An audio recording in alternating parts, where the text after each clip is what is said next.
Hello বন্ধুরা, এই গরমের দুপুরে পটলের আর এক রেসিপি খেতে আর ভালো লাগছে না, তাই বানাবো আজকে আম পটলের দারুণ রেসিপি।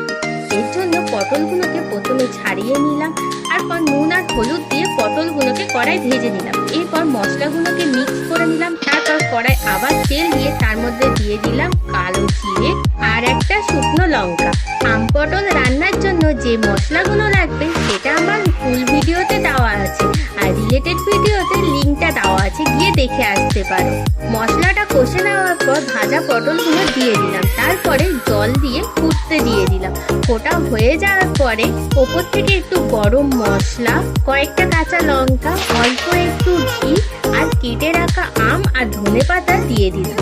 আজকের ভিডিও যদি ভালো লেগে থাকে অবশ্যই আমার চ্যানেলটাকে লাইক, শেয়ার আর সাবস্ক্রাইব করতে একদমই ভুলবে না। টাটা বন্ধুরা।